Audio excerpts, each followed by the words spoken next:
And thank you very much indeed. It's now 24 minutes to 9. The hospitals of Gaza have been the focus of the war that's raged there ever since the horror in Israel on October the 7th.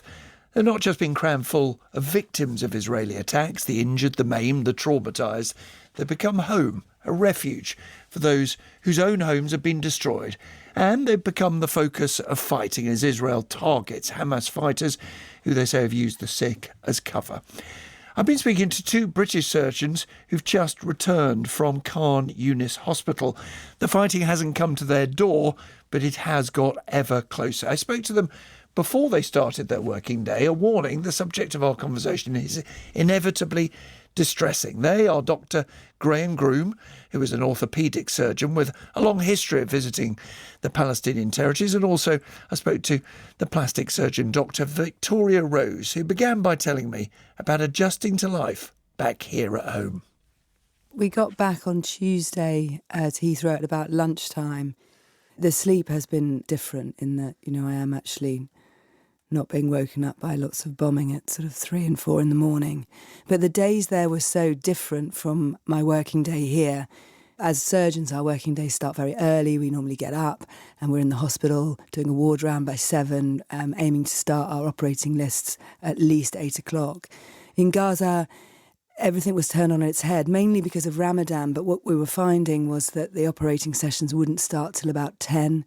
They would then run till sort of 6 in the evening. Then they would break for iftar, which is the end of the fast. And then if you were lucky, they would resume about sort of 9 or 10. And then you would operate until you had nothing left to do or the staff gave These up. are long, long days. So, yeah, they were. I mean, routinely I was getting back to my room at 3 and then the bombing would start.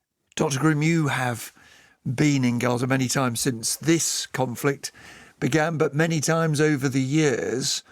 Do you sleep through now? Well, I have the advantage of being deaf, so I just take my hearing aids out. But if you didn't, would those bombs wake you up? Well, they wake you anyway. I think since October the 7th, we've been twice. Our organisation has sent 4 teams. This time, the fighting was getting closer, so it was louder.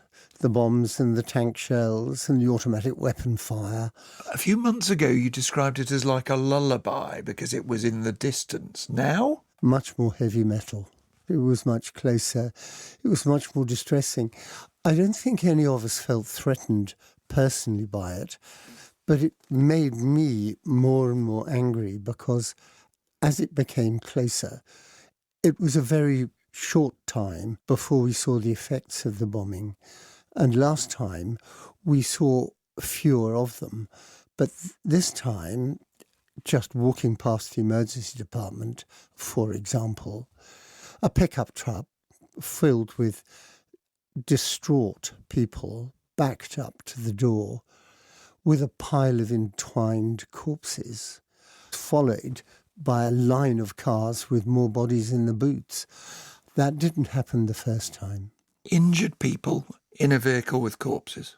They may well have been. The injured people would be in the back of the car and the corpses in the boot. The pickup truck was just entwined bodies. And of course, as a consequence of that, something we've never seen before, the hospital in which we were working is right at the east of Khan Yunis. And so there's open land between it and the fence.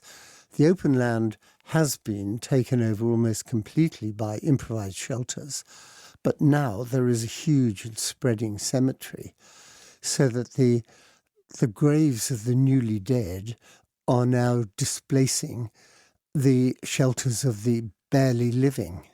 Dr. Rose, you're there to treat the living, and in your case that means often children, babies. What sort of injuries, what scale of injuries have you been dealing with over the past few weeks? Well, I think that was the most shocking bit for me is I don't do a lot of work with children. Well, I do a bit of work with children at home, but on this trip, I didn't operate on anyone over the age of 65, and I'm 52, and I only operated on one person that was older than me, and he was 53. So everybody else was younger than me, and a huge amount of my work was under 16s. And quite a a worrying proportion of my work was 6 and under. And this is plastic surgery. Yeah, so plastic surgery is not what the British public think plastic surgery is. It's mainly reconstruction. So in the NHS and obviously in Gaza, I was doing a lot of reconstructive surgery. So for me, it was burns, shrapnel injuries, removing sort of foreign bodies from tissue, reconstructing defects in faces, removing bullets from jaws, that kind of thing. Dr. Rose, we hear often warnings of famine in Gaza. Did you see, beyond the injuries from the war itself, signs of that hardship? I mean, definitely the people on my operating table were undernourished. A lot of them were cachectic. When we were sort of looking at some of our patients that were sort of not doing so well, there was a lot more infection than I've ever seen anywhere else. And, a lot of people's protein levels were, in their boots. Hemoglobin levels were down. They're just not getting any, nutrients, any vitamins, minerals. There's a background, of course, to this of chronic malnutrition and the stunting of children. WHO confirms the level of stunting, so that children that were 14 would look about 8 or 9. And of course, as Rosie says, the wounds don't heal in malnourished people. You're a veteran, Dr. Groom, of visits to Gaza. You've been doing it long before this conflict. You'll know that hospitals are the heart of some of the controversy, with Israel not just alleging but producing some evidence that Hamas has used hospitals to hide out, to build tunnels underneath. Do you know anything of this? Do you question this? Absolutely. We've never seen any evidence of any military activity in, beneath, around any of the hospitals. But you see the evidence from elsewhere, no?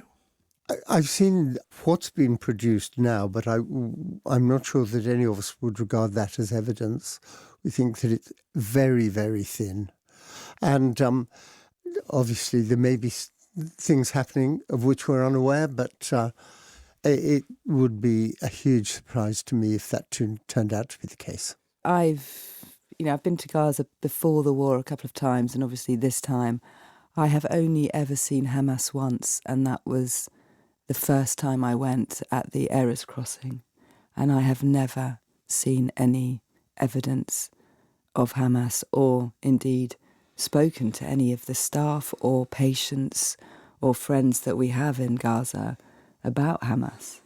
They're just not, they're not sort of prominent really in the bit of Gaza that we're dealing with. Dr. Victoria Rose, Dr. Graham Groom, thank you very much for joining us in the studio. And you can watch a video diary produced by Dr. Rose tonight on the 10 o'clock news, of course, on BBC One. The time is